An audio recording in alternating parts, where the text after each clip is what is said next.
Gente, vamos começar agora a palestra, tá? Deixa eu fazer uma pergunta para vocês aqui. Eu já perguntei ontem de idade, né? Sabe, crise de tiozinho. Quem de vocês aqui é da época da manchete? Ó, mais do que eu esperava, hein? Tamo bom. Vocês lembram do Jaspion? Changeman? Beleza.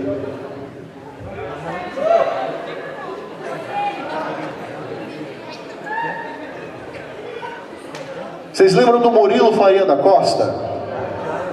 Beleza, sua carteira tá lá no guarda-volume, gente. Voltando. Beleza, Jasper, Changeman, Flashman, Giban, Jiraiya. Mas quem aqui gostava de Lion Man? Toshimaru, 25 anos. Né? Beleza. Sailor Moon, alguém? Judite? Tranquilo? Beleza? Alguém lembra? Tá, vamos puxar para algo mais novo, algo recente. Que tal Kung Fu Panda? Beleza? Operação Big Hero, o último aí da Disney. Bom? Em 94, voltando um pouquinho agora, a gente começou, toda essa palhaçada da gente aqui, ela começou por causa de um certo desenhozinho, né? Não sei quem aqui lembra, quem gosta, quem era fã de um tal de um, como é que era? Cavaleiro do quê mesmo? Isso, obrigado, Cavaleiro Zodíaco, né? Quem era, num gringo geral aqui, o cavaleiro favorito de vocês? Sério? Eu acho que eu não tenho uma surpresa para vocês, porque afinal de contas, né? Tipo, vocês sabem o que estão fazendo aqui. Então, vamos parar de enrolação minha, porque eu quero ter o prazer de trazer para vocês um cara com 38 anos de dublagem nas costas, tá sempre voltando, tá sempre fazendo papéis e tá no coração da gente, de todos nós, desde o dia que ele começou a gritar: Ave Fênix! Galera, palmas para Leonardo Camilo! Valeu! Boa tarde, Itajaí! Beleza? Tudo tranquilo? Maravilha, estão curtindo o evento? Sim? Então vamos lá. Seguinte, ó, pra gente animar, vamos fazer uma olazinha. Todo mundo abaixo pra frente assim. Conforme eu vou dar o grito do Liquid Fênix com formação Lion Man, ok? Aí todo mundo vai comigo no formação Lion Man e todo mundo pra trás, ok? Vamos lá, vamos pra ficar bonito. Todo mundo pra frente. Vai, baixa, baixa, baixa, baixa, baixa, baixa, lá em cima também. Vai, atenção! Ave Fênix! De novo, agora! Eu quero vocês gritando junto também. Vamos lá! Golpe Fantasma de Fênix! Aê! Legal! Palmas para vocês! É isso aí, gente. Olha, é uma honra, um prazer muito grande estar aqui. O Rodrigo, que é o organizador do evento, o Márcio, meu amigo, pernambucano. Eu sou quase pernambucano. Estou aqui com muita satisfação, aqui em Itajaí, Santa Catarina. Eu que sou um pouco aqui, eu tenho uma sementezinha. Eu tenho uma filha que mora aqui em Florianópolis, lá em Florianópolis, e que eu me sinto um pouco catarinense também por conta disso, né? Mas é uma honra, um prazer estar aqui com vocês, para a gente se conhecer um pouquinho mais, eu falar um pouco do meu trabalho, e estamos aí, Márcio, a palavra está contigo. É isso aí, gente. Vamos começar com perguntas, pedidos, de boa? Manda ver. Vamos embora?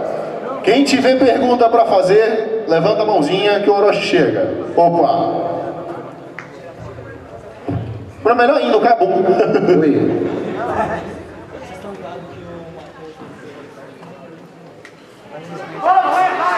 Oi. Oi? É bacana, né? Legal isso aí. Foi um trabalho bom, interessante. Boa tarde, tudo bom? Eu tenho uma pergunta. Eu gostaria de saber qual foi o personagem que você mais gostou de dublar. Oi, querida, desculpa. Gostaria de saber qual foi o personagem que você mais gostou de dublar. Bom, sem dúvida nenhuma, é o que teve maior repercussão.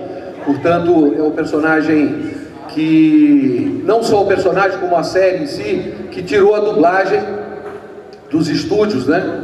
E hoje a dublagem é vista e admirada e muito mais cobrada no Brasil todo. Eventos como esse existem em todo o país e realmente foi o Wiki de Fênix, né? Pelo sucesso todo que fez. Agora tem um trabalho que não sei se alguns de vocês provavelmente tenham acompanhado, que é um filme que passa todos os anos na Record, na época da Páscoa e do Natal, que eu fiz a voz do Jesus de Nazaré. E esse para mim assim, foi o trabalho mais importante, não só por ter dublado Jesus, como também foi um trabalho extremamente difícil para mim assim, de fazer. Então eu tenho um carinho muito especial por esse trabalho, mas obviamente o de maior sucesso é o Wiki de Fênix e atualmente o Mestre Shifu do Kung Fu Panda, que faz paz interior, paz interior. Bom, vale para o Castelo de Jade, agora! É isso aí, pode aplaudir, obrigado. Valeu. Respondido? Legal. Mais uma pergunta aqui em cima, ok. Oi? Oi? Oi? Qual foi o teu trabalho de maior dificuldade para adaptação de voz, assim? O que te trouxe maior dificuldade mesmo? Eu tenho um trabalho que quase que acaba com a minha voz. Eu era muito fã, quando pequeno, de um personagem que era aquele homem de pedra, né? Aí, começo da década de 90, eu estava fazendo um trabalho na Alamo e me escalaram. Quando a gente é escalado para fazer um trabalho, gente, normalmente a gente não sabe que trabalho que a gente vai fazer, vai executar naquele momento. A não ser que seja uma série, que aí você já sabe, então, qual é o trabalho. Aí, bom, cheguei na Alamo no dia da coisa, o cara me falou, olha, tem um personagem aí, que é o Coisa, do Quarteto Fantástico e tal, a gente gostaria que você fizesse. E eu achei que era um filme só, que era um trabalho só. E peguei e joguei a voz muito na garganta aqui, né? Então o Coisa falava tudo assim, as pessoas, eu fui no registro que eu tinha quando eu era moleque, que eu assistia, era muito fã. Eu fiz 1 hora daquele trabalho, mas já rasgando a voz de uma forma, porque apesar de eu ter uma voz grave, eu achava que tinha que rasgar mesmo para poder fazer aquele trabalho. Bom, feito o trabalho, eu disse, bom, acabou, tá tudo certo. Aí o cara me disse, olha, eu tenho mais umas escalas para te passar, semana que vem 4 horas, e é do Coisa, que tem uma série aí de 100 e tantos episódios. Falei, o quê? Falei, bicho, não tem condições, cara, de eu fazer. Eu já fiz aquela hora, já rasgando a voz, já saí quase sem voz, e doendo, ardendo aqui. Aí, resultado, eu tive que fazer, como eu já tinha criado a voz, eu não podia mudar mais. Então, eu pedi para trabalhar no máximo 1 hora por dia nesse trabalho. Ao invés de fazer 4 num dia, eu fazia um dia, fazia 1 hora no outro dia, para poder ver se eu conseguia aguentar. Então, realmente foi a coisa mais difícil. E se eu soubesse, ou eu não teria feito, então amenizado um pouquinho mais a voz. É isso aí. O trabalho mais difícil por isso. Oi. Já temos outra pergunta? Oi. O que te levou a ser dublador? Eu venho a minha vida inteira eu fui envolvido com arte. Eu, desde moleque, morava, na época, meu pai era militar, né? Só para vocês entenderem a minha trajetória. Eu nasci no Rio de Janeiro e logo fui para o Nordeste, morei muito no Norte também, em Manaus e tudo. E comecei a fazer teatro muito garoto, 14 anos.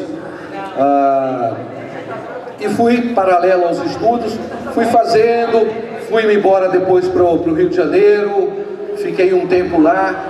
Já em 78, eu mudei para São Paulo, eu fiz um teste para um espetáculo de teatro e aí acabei mudando para São Paulo.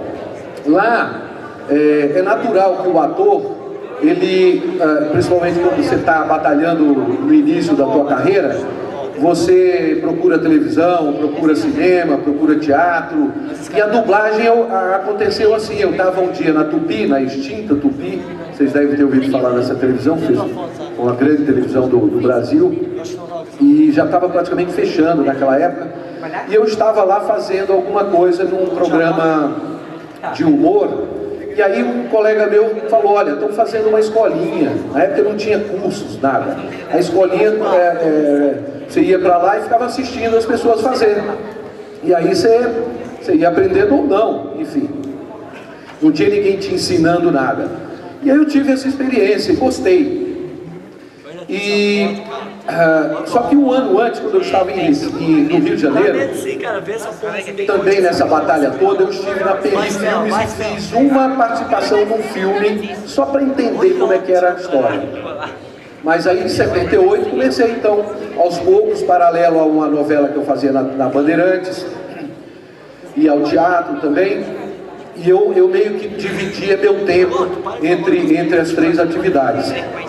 Com o passar dos anos, eu casei, na época a minha esposa tinha 2 filhos já, então eu com aquela coisa da responsabilidade, a dublagem era uma coisa que dava um trabalho mais constante, o dia a dia. Então eu fui substituindo, fui fazendo mais dublagem, menos teatro, mais dublagem, menos televisão. Depois a televisão praticamente acabou em São Paulo, a Band parou de fazer novela, não tinha Record ainda, com dramaturgia. A TV Cultura também, na época, também mudou o esquema lá, eles não faziam mais dramaturgia. Eu fui me envolvendo mais e mais e mais com a dublagem e chegou a um ponto tal que virou minha atividade principal. E hoje já se passaram 37 anos e hoje basicamente eu faço dublagem, trabalho com dublagem quase 100%, eventualmente eu faço um trabalho de teatro ou alguma coisa em televisão, mas é muito raro. E hoje eu sou diretor de dublagem também, há uns 20 e poucos anos. E é isso, a minha profissão é 100% de dublagem. Apesar de que não, eu digo que eu sou dublador, mas não existe a profissão dublador, é um ator que dubla, tá? Então é aí que eu cheguei na dublagem, beleza? Oi. Já temos outro aqui? Eu sou Paulo. Opa, tudo bom, Paulo? Eu tenho uma dúvida. Eu queria saber qual a situação mais engraçada ou diferente que aconteceu quando alguém reconhecer a sua voz de alguma coisa. Tem algumas situações muito interessantes, assim. Uma vez eu estava num cinema em São Paulo e saí da fila, fui comprar pipoca e, porra, eu cheguei, tinha dezenas de pessoas ali e tal, comprando aquela loucura. Eu cheguei pro cara e falei meio alto assim pra ele, amigão, por favor, 2 pipocas e 2 guaraná. Ele falou, momentinho, Nicolas Cage, espera aí. Falei, porra, bicho, assim na lata? O cara, uma frase que eu falei, o cara reconheceu. Então, tem pessoas que têm um ouvido muito bom. Aconteceu um outro episódio, eu estava no Ceará, no interior do Ceará, numa fazenda, conversando de futebol, de política, de tudo, menos da minha profissão. Estavam lá meu pai, um outro senhor e tal, quer dizer, eram pessoas que não eram ligadas à área, não se falava nem que eu era ator, nem absolutamente nada. E tinha uma molecadinha lá jogando ping-pong. Daqui a pouco o moleque chegou do lado do pai e disse, ô pai, isso aí é a voz do Rick. Vai pra lá, menino, pra aí. Eu ouvi aquele negócio, E aí chamei o menino, rapaz, como é que você reconheceu? Não, o senhor estava falando, quando o senhor falava meio alto, eu reconheci que era o Ike de Félix. Quer dizer, é uma coisa realmente que acontece assim. Tem gente que... Porque é diferente aqui, vocês estão sabendo que eu sou dublador, que eu venho pra cá, então que eu vou falar a respeito de dublagem, aí você já afina o teu ouvido. Agora, você não está falando absolutamente nada disso, é muito legal, é muito interessante. E acontece em vira e mexe, coisas assim. Beleza? Oi. Boa tarde. Boa tarde. Eu queria saber se você tem contato com os outros cavaleiros, se vocês são amigos na vida real, se vocês têm contato, se vocês são amigos, se vocês... Mais alguma coisa que amigos, você quer perguntar? Não. Se vocês já foram pra Grécia juntos, assim... Não. Dormem juntos, né? Aquela coisa. Não, eu sou... a nossa profissão é uma verdadeira família, né? A gente vive uma vida inteira. Muitas vezes eu passo mais tempo no trabalho do que na minha própria casa. Então a gente conhece pessoas que, como o Wendel Bezerra, por exemplo, eu conheço de pequeno. Ulisses Bezerra fez novela comigo quando ele tinha 9 anos. O Hermes Baroli também começou fazendo Lion Man comigo quando ele era pequeno, ele fazia meu irmão. Então, a gente, alguns são mais próximos, outros não. Cavaleiros, por incrível que pareça, assim, todos nós somos muito ligados, assim, antes e depois, né, de Cavaleiros. A gente tem uma amizade, assim, é um grupo muito legal. Vira e mexe a gente se reúne. A gente tem um grupo no WhatsApp dos Cavaleiros, que a gente quer conversar alguma coisa entre a gente. Então, é legal, é bacana. A gente tem uma amizade grande assim. Não é necessariamente assim, amigo, mas grandes colegas somos. Isso aí. Mais uma aqui. Oi. Oi, eu sou o William. Tudo bom, William? Eu queria saber se já aconteceu de você estar conversando com alguém ou brigando no meio de uma discussão e acabar saindo a voz de algum personagem no meio dela. Como, por exemplo, ligar com a sua filha com a voz do Ike. Então, eu nunca consegui fazer outra voz. A voz é sempre do Leonardo Camilo. Tá? Por quê? Às vezes o cara chega pra mim, por exemplo, eu dublo Nicolas Cage. O cara fala, faz a voz do Nicolas Cage. Eu falo, pô, você não tá me ouvindo, cara? A voz que eu dublo do Nicolas Cage é essa. O que muda? Basicamente, o que muda são os personagens que o Nicolas Cage faz. Eu estou citando o Nicolas Cage como exemplo, mas outros atores. Sabe, o Nicolas Cage ele faz um aprendiz de feiticeiro, ele é um cara bruto, né? Ele faz Cidade dos Anjos, ele faz Senhor das Armas. Então o personagem me obriga a adaptar a minha voz. Eu vou fazendo, mas a voz é a mesma, né? Não tem como muito você mudar. Então normalmente eu devo ter brigado muito com o filho ou alguma coisa assim, fazendo a voz do Ike. Mas eu nunca falei assim, formação Lion Man para um filho, nunca, não fiz. Isso não funciona pra... E nem fazer assim, golpe fantasma de Fênix, vai tomar banho, porra! Também não.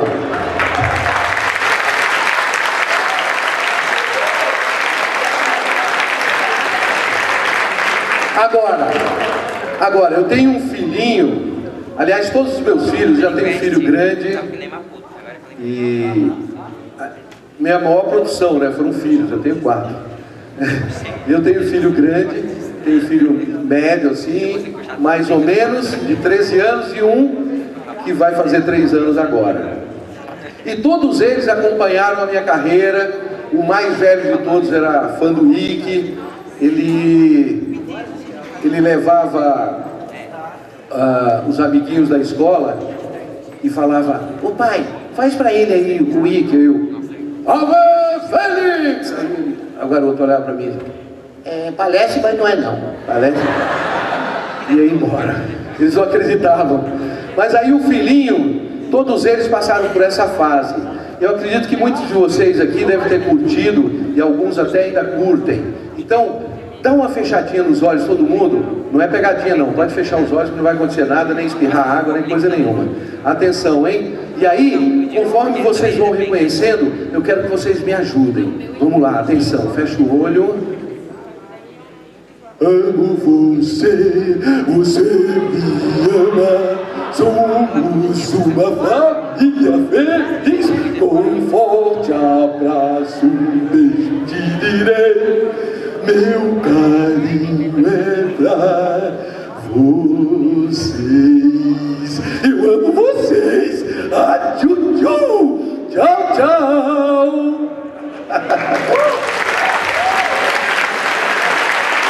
É isso aí. O Barney, né? É muito bacana. Então é legal a gente... Eu às vezes brinco, né, com meus filhos. O pequenininho agora na natação, descobriram que o pai dele é o Barney, então vira e mexe tem um evento na academia lá, eu tenho que ir lá cantar para todo mundo, é legal, é bacana, é joia. Vamos aqui então. Esse aí não é meu pai, né? Oi. Problemas familiares à parte, a gente continua as perguntas aqui, vamos lá. Onde você está? Boa tarde. Oi, boa tarde, onde você está? Eu queria saber assim, qual... Aqui do outro lado. É que se eu não vejo, eu não escuto direito. É por isso. Eu queria saber assim, qual o papel que você dublou, assim, o personagem que você dublou, que você precisou dar uma pesquisada mais a fundo. Não que seja exatamente difícil, mas que tu precisou ir mais a fundo no personagem para descobrir o tom de voz, assim, ideal para ele.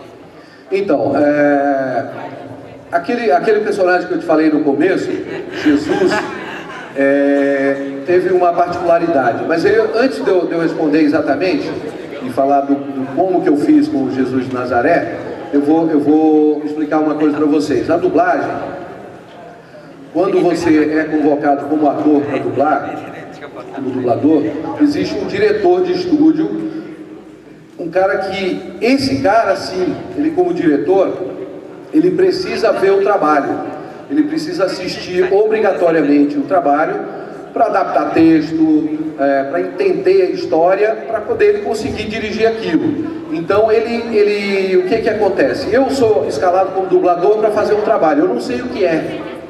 Eu chego no estúdio, eu não sei o que é, então eu não tenho tempo hábil para fazer um estudo aprofundado, entendeu? Então quando você chega dentro do estúdio, o cara diz, olha, você vai fazer o fulano de tal, ele é muito mal e tal, não sei o que, tarará, mas aí descobre-se depois que ele é mal porque aconteceu uma coisa na infância dele, e ele te explica um pouco sobre o personagem. O que você tem de subsídio é essa história que o diretor te conta e também a própria cena em si. Porque você vai fazendo por pedaços do filme, você vai fazendo trechos, não é? Às vezes um pouco maior o trecho, às vezes um pouco menor, de acordo com a dificuldade da cena. Mas você vai... eu quando dou aula ou faço algum workshop, eu sempre digo para a galera, é preciso ver primeiro para depois reproduzir aquilo. Não é porque ali é que você tem toda a informação do personagem. E isso tem que ser resolvido muito rápido. Isso é um grande exercício para o ator. Um cara que faz teatro, que faz televisão e tal, ganha muito fazendo dublagem por conta disso. Porque você é obrigado a decupar a coisa muito rápido, a entender muito rápido. Então é raro, como o caso de Jesus, que eu já vou falar, que você tenha condição, sim, de estudar, de saber alguma coisa a mais ou criar. Você tem que fazer ali na hora, entendeu? Então com Jesus aconteceu assim. Como eu sabia com antecedência que eu ia fazer aquele filme que tem 4 horas de duração, né, do Franco Zeffirelli, vocês devem ter visto por aí, DVD tá cheio também, televisão passa todo ano. E não me pagam os direitos forenses, viu gente? Não me pagam. É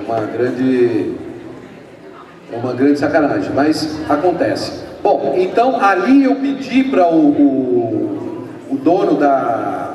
A gente trabalha por hora. Então o nosso trabalho é regulado por hora, que é um valor por hora que a gente ganha. Então se eu levo mais tempo para fazer aquela mesma coisa, Se eu levo 2 horas para fazer um trabalho que seria de 1 hora, eu vou faturar 2 horas. Porém, para o estúdio não é legal, no próximo trabalho o cara não me chama mais. Ele vai falar, bom, esse cara é lento, ele vai me dar prejuízo. No caso do Jesus, eu cheguei pro dono do estúdio e falei, olha, você, digamos, foram 20 horas que você calculou para eu fazer, se eu levar 25 ou 30, eu vou cobrar as mesmas 20 horas, porque eu preciso fazer esse trabalho com muito mais calma, com muito mais parcimônia, e ver diversas vezes, entender. Às vezes eu me emocionava no meio de uma cena e tinha que parar, dar um tempo, então a coisa foi lenta.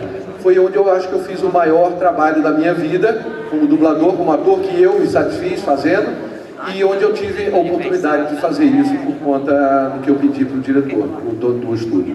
É isso. No mais, a gente não tem nem essa condição, não. Vamos lá. A sua pergunta aqui. Cara, como foi dublar o pai do Ed do Fullmetal Alchemist Brotherhood e que, tipo, marcou uma geração esse anime, tá ligado? Eu dublei isso? Brincadeira. Não, olha, depois de Cavaleiros, a coisa, assim, a gente sempre faz um trabalho, você não sabe que retorno que vai ter, o que vai acontecer com esse trabalho com relação ao público e tudo. Depois de Cavaleiros, com relação ao anime, não só os dubladores passaram a ter um cuidado maior, como a casa, a direção e tal. Infelizmente, até para o cliente, chegar no cliente, isso que ocorre aqui, demorou muito tempo. Eles não levavam não tinham menor consideração. Tanto é que a primeira dublagem de Cavaleiro do Zodíaco, nós fizemos uma versão já em espanhol. Ou seja, já tinha igual o telefone sem fio, sabe? Aquele papo que você vai contando um para o outro, chega lá na frente a história já é outra. Isso ocorreu um pouco com o Cavaleiros, porque eu não sei se eles lá não tomaram tanto cuidado, eu sei que se mudou uma série de golpes e nomes de personagem, e isso atingiu aqui. Quando chegou a turma que assistiu, o pessoal da época da Manchete e tudo mais, houve uma certa... O pessoal gostou do trabalho, mas houve uma certa reclamação com relação a algumas coisas que foram trocadas e tal. Aí, na década de 80, 90, se não me engano, 90, foi redublado na Alamo. E então, lá, nessa época, aí sim, nós contratamos, o estúdio contratou um cara especialista, um jornalista especializado em anime e que conhecia japonês. E aí a gente já fez também na versão original, direto do japonês, e com toda essa assessoria, para que não mudasse nada. Então, na verdade, assim, a gente... os trabalhos passaram a ser mais cuidados por conta disso. Agora, dublar é sempre importante para mim, independente do trabalho. Eu faço o trabalho para satisfazer inicialmente ao meu ego de artista. Eu sou bastante perfeccionista e meu trabalho assim é muito criterioso nesse aspecto.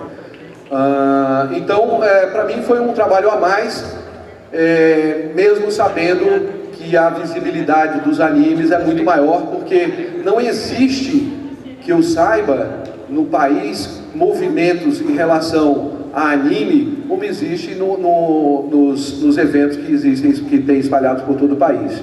Então a gente está muito, a gente sabe que é muito visto mesmo, que o pessoal cobra, e graças a Deus, eu espero que continue assim, a turma tem gostado um pouco do meu trabalho, né? Mais ou menos? É mais ou menos? Como é que é? Vocês gostam? Curtem? Hein? Ô galera, vocês acham que curte ou não curte a cobertura aqui? Gostou muito, né? Pronto! Valeu.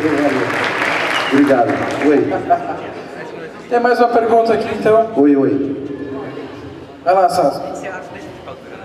Quando você está dublando algum personagem e ele faz uma piada ou uma cena cômica e te dá vontade de rir, você tem alguma técnica para não rir, alguma coisa assim? Rir. Você ri. A técnica sabe qual é a grande técnica? Rir até aquilo perder a graça.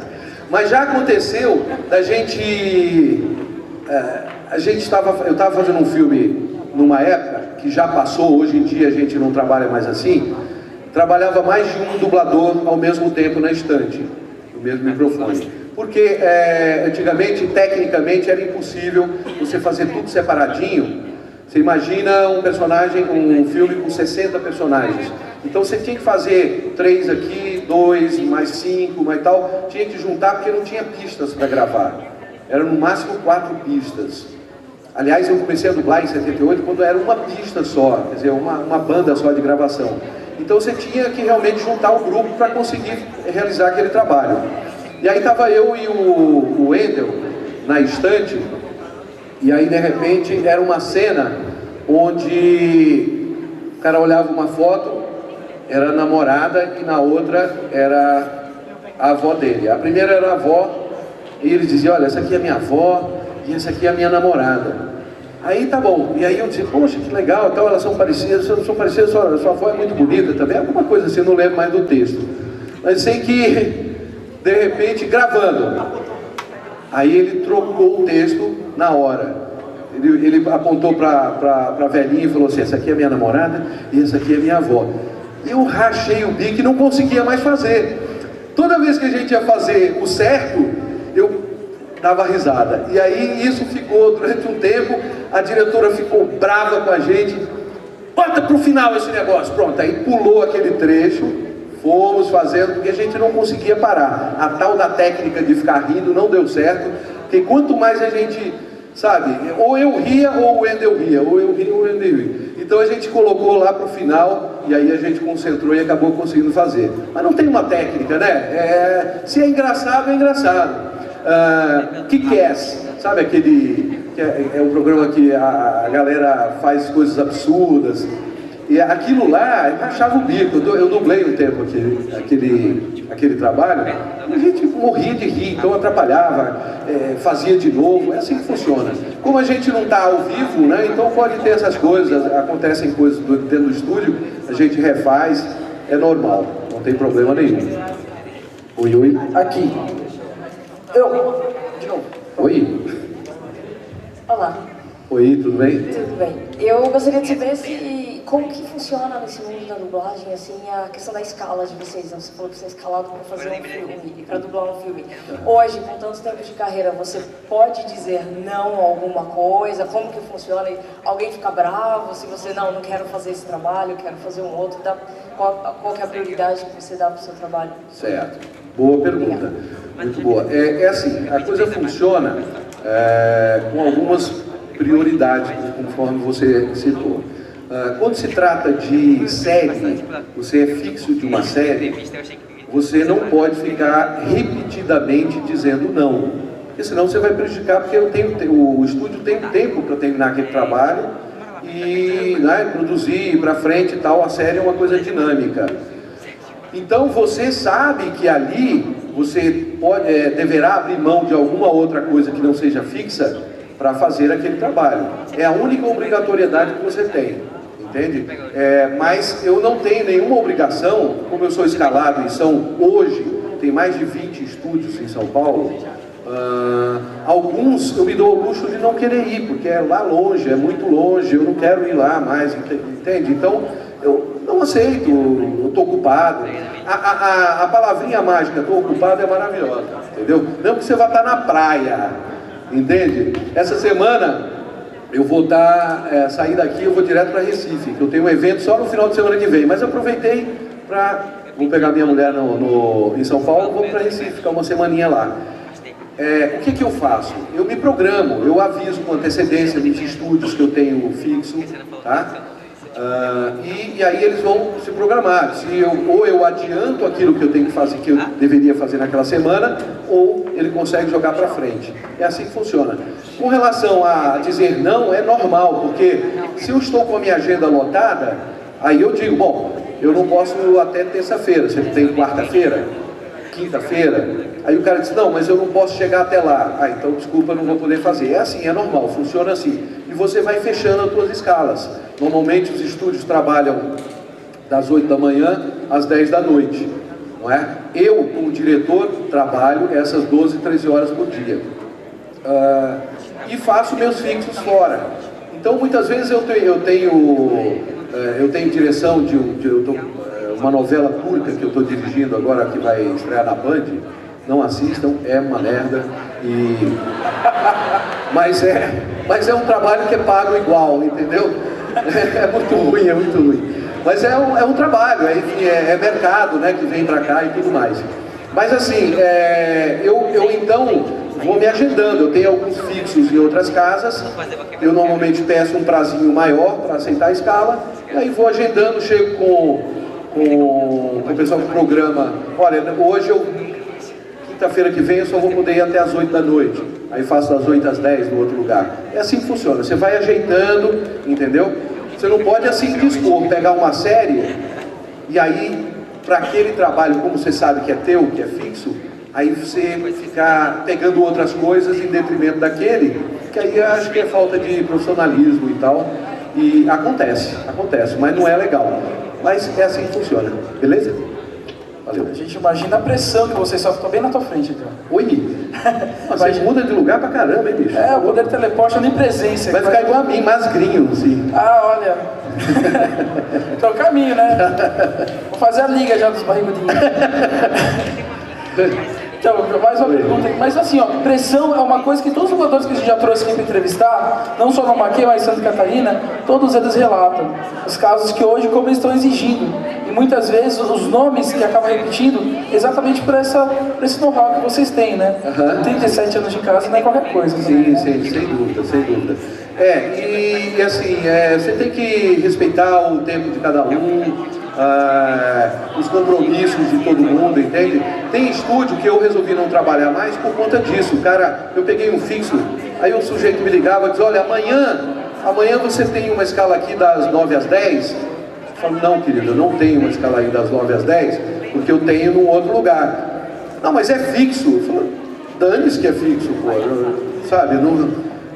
Você deveria ter me ligado antes, com antecedência. Eu tenho uma agenda lotada, então é preciso você se programar. O estúdio também tem que se programar. Então não é só jogar pro dublador, entendeu? Que não é o lado mais fraco, na verdade, entende? Então é assim que funciona. Às vezes eu cortei alguns estúdios por esse motivo. Entende? Me dá um fixo e depois é uma bomba na minha mão. Eu sou obrigado, aí lá não sou obrigado. Eu sou um prestador de serviço e sou um profissional liberal e se eu não quiser fazer, eu peço até para me substituir. Não é? É assim que funciona. Oi, diga. Boa tarde. Boa tarde. Eu tinha uma pergunta para saber, que a mesma coisa que eu fiz para o Sodré para perguntar para você. Como é que vocês lidaram com o sucesso dos Cavaleiros do Zodíaco, isso em 1994, quando vocês eram tão jovens? Olha, no começo eu tinha uma super ressalva com relação a Cavaleiros, né? Nos trabalhos que eu fiz, assim, que eu vinha fazendo, eu achei no início uma coisa que eu não entendia, eu não conhecia a saga, não conhecia a história, era um trabalho a mais. Aí aquela coisa do cara arrancar o coração com a mão, aquele troço todo, aquilo me deixou um pouco apreensivo. Eu dizia assim, meu filho, que tinha 6 anos, falei, não vai assistir nunca isso, entende? Mas foi em vão, porque ele assistiu, e curtiu, e ficou fã e tudo mais. Depois, com o tempo, eu fui entender o que era essa coisa da importância, da história, da saga e tudo mais.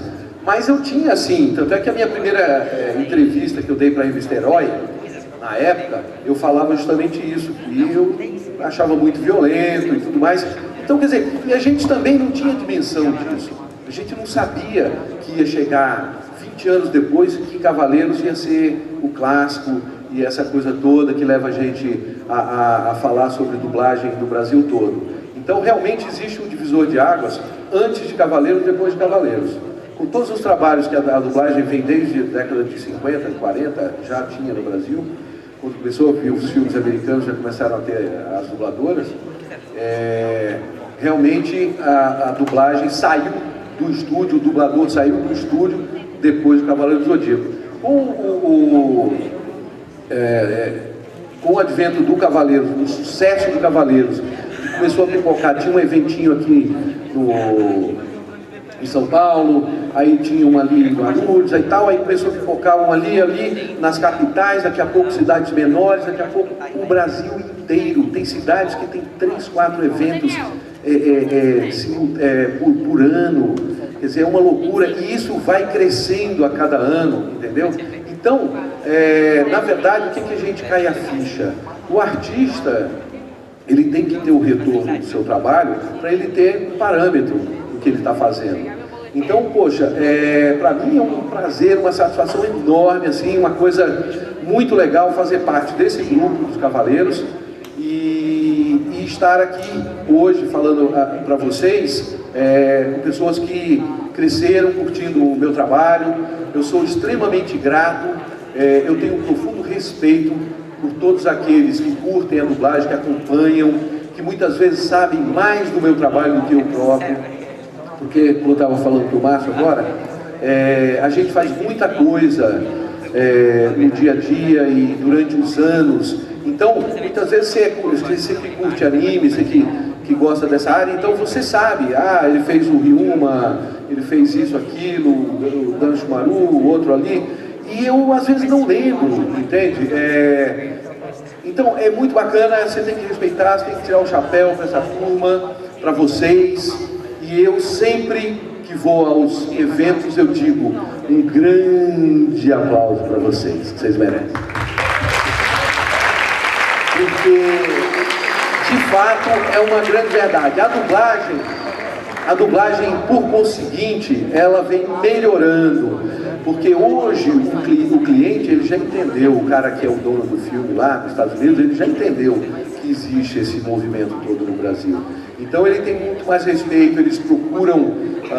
tem um caso aí, por exemplo, que eu, graças um pouco, né, teve uma participação bem grande, na época que bombava o Orkut, tinha lá Bruce Willis só com Leonardo Camilo e tal. E quem dublava era o Da Mata, que era um cara que maravilhosamente fazia o Bruce Willis, e eu dei, graças a Deus, de conseguir fazer esse trabalho depois da morte do Da Mata. E então também muito por isso, a turma mandava e-mail para a Globo, mandava e-mail para o cliente e tal, pedindo a minha voz do Bruce Willis. E isso é muito legal, isso é bacana, isso mostra que o teu trabalho está realmente atingindo as pessoas. E é o grande objetivo do artista, de fato, ninguém quer fazer um quadro para ser um Van Gogh na vida e nunca vender o seu quadro. Então eu que vendo a minha arte, que é com a minha voz e tudo, eu sou muito satisfeito e muito feliz com toda essa receptividade que eu tenho nos lugares que eu passo. Isso. Marcando diversas infâncias, né? Passagem. Pois é. Próxima pergunta, que tem mais 3 inscritos. A gente vê em alguns trabalhos assim, principalmente de séries, que, por exemplo, até um determinado ponto é dublado por um dublador, alguns dos personagens principais, geralmente. Aí, depois desse ponto, por uma média de uns 3, 4 episódios, é um segundo dublador que faz, e depois volta o dublador original. Por que isso acontece? Pode acontecer por diversos motivos. Eu vou contar sobre mim, né? Por exemplo, tem 2 trabalhos que isso ficou bem marcado. Lion Man começou sendo feito por Nelson Machado. Vocês devem saber que é o do Kiko, o dublador do Kiko. O Nelson Machado fazia na época, lá na Alamo, e ele tinha um programa de humor na extinta Manchete.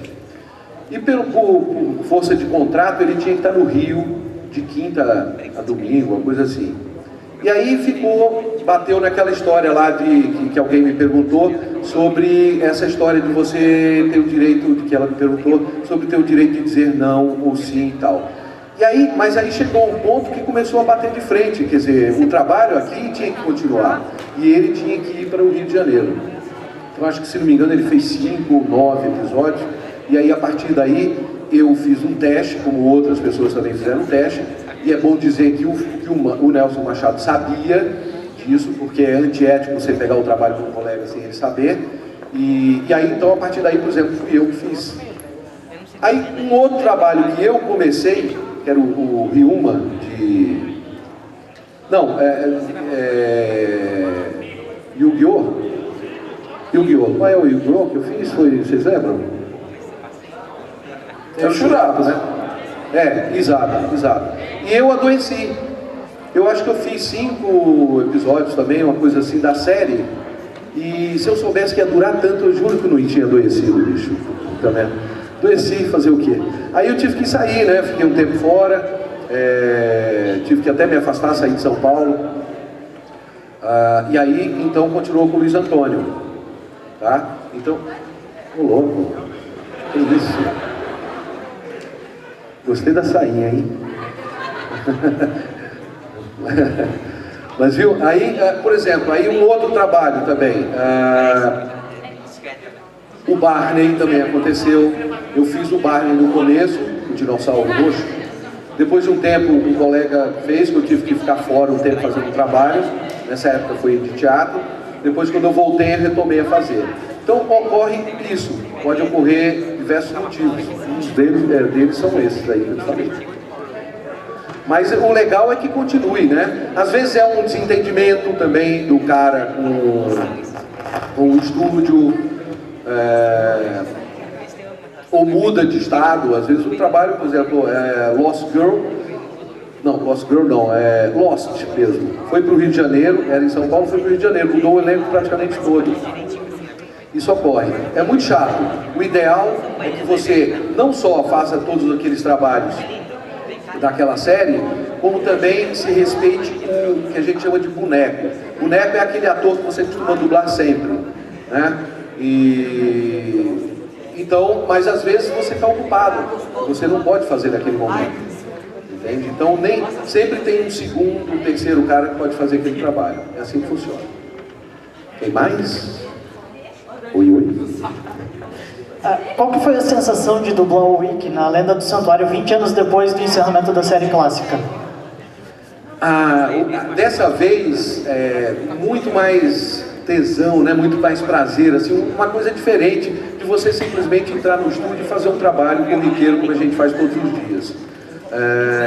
Porque por conta dessa fama toda, né? Dessa coisa toda esse movimento que existe, as pessoas entrando no Facebook, falam muito comigo. Eu tenho muitos amigos no Facebook, eu abro para todos os amigos, todas as pessoas que curtem dublagem. Então é legal você saber que ali você está fazendo e que uma semana depois, quando aquilo estrear, for para o cinema, você vai ter uma chuva de gente ou te elogiando, ou enfim, ou malhando, ou qualquer coisa que seja, mas você sabe que tem uma visibilidade. É diferenciado nesse aspecto. Com relação ao trabalho em si, a gente tem que ser profissional em tudo que a gente faz, então não muda muito. Mas Cavaleiros é diferenciado mesmo, sem dúvida. Mais um aqui. Boa tarde. Boa tarde. Eu queria fazer uma pergunta agora, assim, que eu vi que ninguém perguntou. Você já chegou a dublar jogos, videogames? Bastante. Tem como citar alguns personagens, assim, se lembra? Cara, então, não vou te dizer nenhum. Até, não sei, sabe? Assim, a gente entra no estúdio para fazer um negócio. Tem gente que anota, vê o nome do trabalho, vê o nome do personagem e tal. Eu não tenho esse hábito, infelizmente. Não é uma coisa assim que, se vocês pegarem, você diz assim, pô, você tem 37 anos, quantos filmes, quantos DVDs, quanto de trabalho seu? Se eu tiver 20 é muito. Eu sou péssimo com isso, eu não sou de apego com as coisas. Então, eu esqueço, eu não sei o que, entendeu? Uma semana depois, eu não sei nem o que comi ontem, essas coisas acontecem. Acho que o único personagem que você vai se lembrar que você dublou foi o Wick do Batalha do Santuário, né, pra PlayStation 3. Eu acho que sim, mas assim, só se você me lembra. Você me lembrando, eu vou acabar falando, entende? Mas o que está ocorrendo agora, já que você falou em game, eles fizeram uma cotação pra gente recentemente, para os Cavaleiros, para a gente dublar um game dos Cavaleiros, viu, gente?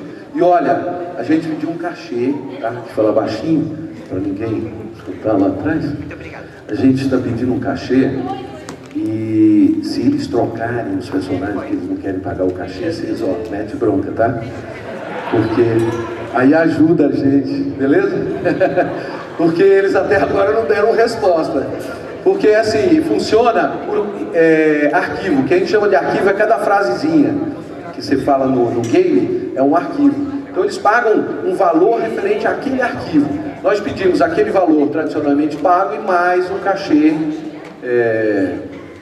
à parte, por ser Cavaleiros do Zodíaco. É o que Cavaleiros traz pra gente, é essa coisa que a gente sabe do valor que tem, então, poxa vida, vamos cobrar, né? Aqui, já que a gente está falando um pouco da lista, que a gente fica muito na questão do Mickey, mais Nicolas Cage, mas tem outros personagens que vale a pena lembrar aqui. Eu pegar uma listinha, você confirma, viu? Vamos lá. Dr. Octopus e Michael Nobius naquela série do Homem-Aranha dos anos 90. Isso. O Coisa, que você já falou. Coisa. Brightman em Mega Man. Sim. Frank Archer em Fullmetal Alchemist. Frank Archer, isso. Galuda em Power Stone. Dublou Jedit em Sailor Moon. Jedit, isso aí. Jeff Bogart em Fatal Fury. Fatal Fury. Kanbei Shimada em Samurai 7. Sim. Kojiro Hyuga em Super Campeões. Tem, assim, você tem o Wiki de Fênix, mas pela gota mágica você também fez o Miro de Escorpião. Isso, se eu fazer então um parênteses aí até você terminar essa lista, com o Miro aconteceu isso. Na época, o elenco era bem menor em São Paulo, isso 20 anos atrás. Então, começou a pintar personagem demais do Cavaleiro do Zodíaco e naquela faixa etária ficou meio escasso. Então eu acabei acumulando um personagem a mais. Uma coisa que não só não é legal assim a gente fazer, como é proibido hoje. Hoje a gente tem um acordo coletivo de trabalho, onde você pode fazer um personagem só, e se ele tiver um tamanho, seja que a gente chama de ponta, aí você pode fazer até um personagem mais 2 dobras. Mas aí tem que ter pouquinha participação para poder você dividir e não prejudicar o trabalho. Agora, fazer 2 personagens como eu fiz em Cavaleiros, tanto é que quando nós fizemos a dublagem na Alamo, a redublagem na Alamo, aí já foi o Márcio Araújo, não fez tão bem quanto eu, mas brincadeira. Não, ele fez muito bem, está fazendo muito bem, é um grande colega. E é isso, eu fiquei com o Wiki, que era o mais poderoso, o mais bonito, que tinha a voz mais legal. É isso aí. Olha, e tem um personagem aqui também que a gente estava inclusive no cartaz do evento, né, que eu sei que o pessoal curte pra caramba e que até agora a gente não falou. É o Piccolo de Dragon Ball Z. Piccolo, Dragon Ball. Infelizmente eu não pude. Agora é impressionante, eu estava conversando com o Márcio agora, um trabalho que eu fiz pouquíssimo foi esse Piccolo do Dragon Ball. E depois foi feito pelo Luiz Antônio, que está fazendo até recentemente, foi o Luiz Antônio que fez. Passaram-se quase 10 anos aí, eu já não fazia mais o trabalho, me chamaram de novo para fazer. Eu atendi o telefone numa dubladora que eu não trabalho lá, por diversos motivos. Eu recebi um telefonema, falei, olha, tem uma escala aqui para você, 3 horas, não sei o que. Então eu falei, não tem uma escala aí. Não, eu estou querendo te passar esse horário, não sei o que. Eu falei, não, querido, mas eu não trabalho na casa. Mas aqui é um fixo seu. Eu falei, como fixo se eu não tenho fixo aí? Ele disse, não, é o Piccolo do... Eu falei, não, você está enganado, acho que você ligou para a pessoa errada. Você tem que ligar para o Luiz Antônio. E aí eu fiquei sabendo depois que o Luiz Antônio tinha tido um problema com essa casa e não quis fazer lá, que é a BKS, viu? Infelizmente foi uma casa boa, hoje a direção destruiu o lado profissional da casa. Então muitos profissionais não trabalham mais lá. E eu então me recusei a fazer, liguei para o Luiz Antônio para avisar isso e não voltei a fazer, obviamente. Infelizmente outro colega pegou, porque senão o Luiz Antônio faria nem que fosse numa outra casa. Então a gente tem que realmente tomar muito cuidado com isso, porque existe uma ética, né, um acordo de cavalheiros entre os dubladores de não fazer o trabalho do outro, sem saber o motivo, né? Para que não haja aquela coisa de simplesmente trocar no meio da série, ou coisa que não valha.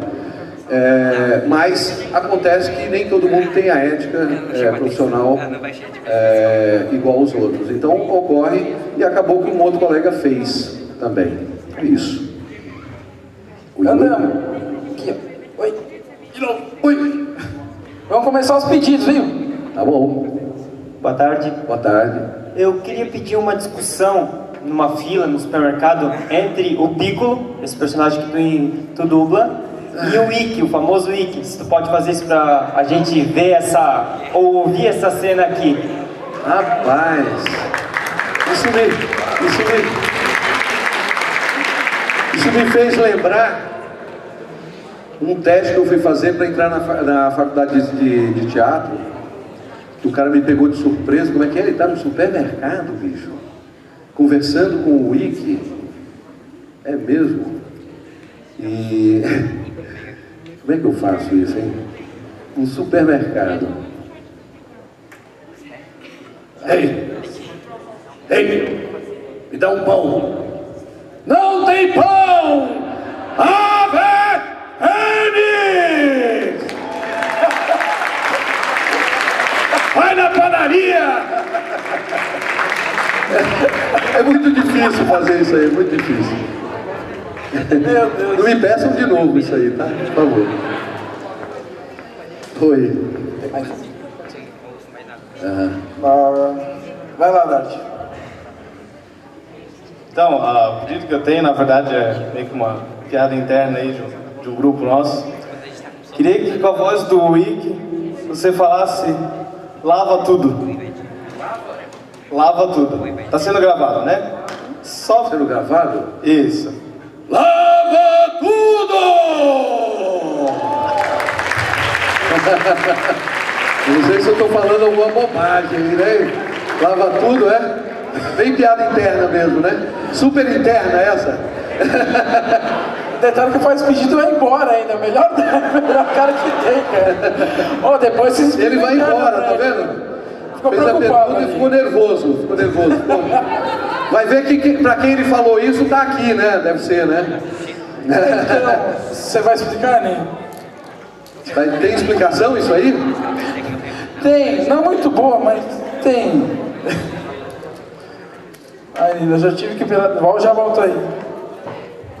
Bom, a explicação não prometo nada se vai ser boa ou não para vocês, mas era um outro evento aqui em Santa Catarina, uns 4, 5 anos atrás, que bem velho, a gente foi tudo dormir na casa de um amigo nosso, e lá a gente estava assistindo Polishop, porque não tinha TV boa, né? Então tinha um maluco lá que era um careca, que usava um óculos, que ele começou a vender assim as coisas, daí ele, essa aqui é uma lavadora Casper, ela lava tudo! E daí dava um belo assim com uma empolgação, mas era só uma lavadora, assim, o cara lavando a garagem, mas a empolgação dele era incrível. Era exagerada. Exagerada.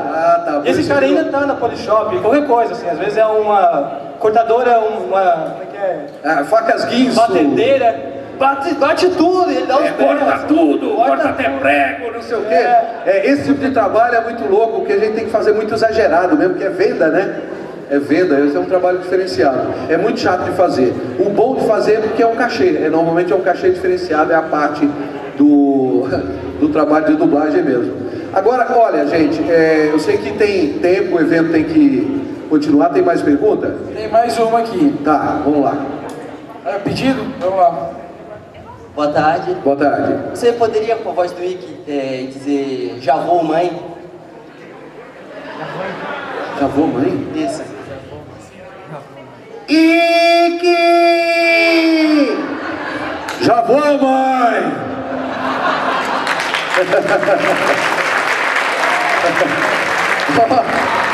Veja bem, gente, licença, Leonardo. Oi, pode falar. Eu tenho um pedido agora também, posso fazer? Pode. Não foi novidade pra ninguém aqui que eu sou fã, né, declarado, tava aqui arrepiado com cada ave fênix. Então eu quero fazer um pedido. Diga. Quero poder aproveitar a chance para dividir o palco com você. Vamos lá. Pode ser? Vamos. A gente pode fazer uma pequena luta do Ikki com um certo cavaleiro? Vamos lá. Cavaleiro de ouro? Por favor. Vai. Então, Ikki de Fênix, você acha que pode me derrotar?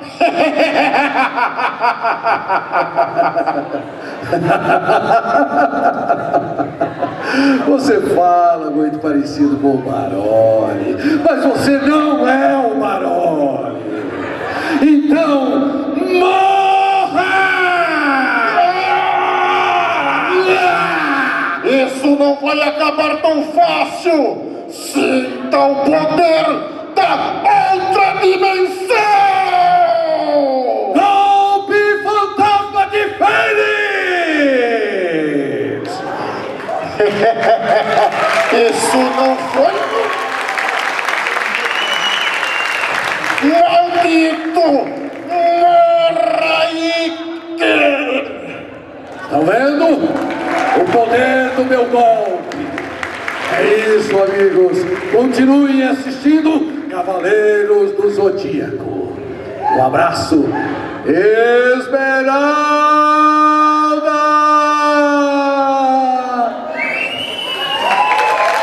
Palmas pro Leonardo Camilo, gente! Obrigado. Eu queria dar só mais uma palavrinha pra gente encerrar daqui a pouco, gente. Quem quiser tirar uma foto, um autógrafo, eu vou estar aqui do lado. Depois de uma sala aqui ao lado, lá em cima. Mas eu queria fazer... não me perguntaram, mas eu gosto de falar sobre isso. Na parte profissional, muita gente me pergunta como que eu faço para começar a dublar. Então, o meu querido Márcio aqui já fez o caminho correto. Inclusive, ele vem num caminho muito parecido com o meu. Como falei para vocês, eu sou carioca, mas eu vivi muito no Nordeste. Então eu comecei fazendo teatro em Recife e eu tinha um sotaque muito forte, não é? De nordestino, né? E assim como cada região tem a sua característica. Para a gente fazer um trabalho profissional em dublagem, é preciso ter uma certa neutralidade. Nem pode falar corda, paulista, caipira, e nem pode chiar demais assim no carioca. Enfim, aquelas características regionais a gente tem que certamente perder. Então, uma das coisas que eu digo, assim, independente da região que você esteja, e se você quer se tornar um profissional, seja de dublagem, seja do que for, corra atrás do seu sonho, vá buscar que é possível. Eu sou uma presença, realmente, uma história que diz exatamente o que eu estou falando, sobre ir buscar o seu sonho. Eu saí de Recife, eu tinha menos de 20 anos, com um sotaque brabo, cheguei em São Paulo, eu não conhecia um ser vivo lá, desci na rodoviária sem conhecer ninguém, comecei a batalhar aquela coisa, dormir em praça pública, e coisas desse tipo, e cheguei numa época que era muito mais difícil a dublagem, não tinha cursos e tal. Quero dizer duas coisas: é preciso ter o DRT de profissional. Isso é a primeira coisa. Quem não tem, vai fazer um curso que dê direito a esse DRT. Se quiser fazer dublagem, que procure um curso. Existem alguns cursos em São Paulo. A Unidub, onde ele fez, que é do meu amigo Wendel e do Ulisses, é um grande curso em São Paulo, por exemplo. E que corra atrás do seu sonho, que é possível. O mercado é franco, principalmente em São Paulo. São Paulo abraça realmente todo mundo. Gente que tem talento sempre vão ser bem recebidas lá na nossa profissão. Não é verdade essa coisa que existe uma panela. É claro que é preciso ter experiência para fazer dublagem, então você não pode chegar no começo já ir fazer um personagem grande, uma coisa maior. Você vai começar a fazer pontinhas, vozerio, que é aquele burburinho que rola atrás da cena, numa festa, num bar, num velório, enfim, aquele burburinho que a gente chama, aquela conversa de fundo. Isso tudo você vai começando e aí você vai crescendo, conforme uns chegam antes, outros depois. Isso é relativo, de pessoa para pessoa. Tem gente que já chega no microfone e parece que já dubla há bastante tempo. E como eu, por exemplo, eu tive muita dificuldade. No começo era difícil para mim mesmo, a coisa de interpretar e sincronizar. Eu era muito mais acostumado com o teatro, que não tem essa coisa de sincronismo. Então essa parte técnica era ruim para mim, mas eu fui e tal, e depois de 4, 5 anos que eu estava dublando, fazendo pequenas coisas, eu peguei meu primeiro papel grande. Então acreditem e vão atrás e busquem os seus sonhos, que é possível. São Paulo é um mercado muito grande, como eu falei, e estamos lá de braços abertos, esperando qualquer um de vocês que hoje curtem o meu trabalho e que um dia a gente possa ser colegas de profissão. É isso aí, muito obrigado. vocês todos aqui de Itajaí. Eu adorei ter vindo, gostei muito da receptividade de vocês. Muito bacana, espero voltar aqui outras vezes. Muito obrigado, até uma próxima. E... Leonardo Camilo! Obrigado, gente. Oh, valeu. Obrigado. Valeu, muito obrigado. Querido. Valeu. Valeu.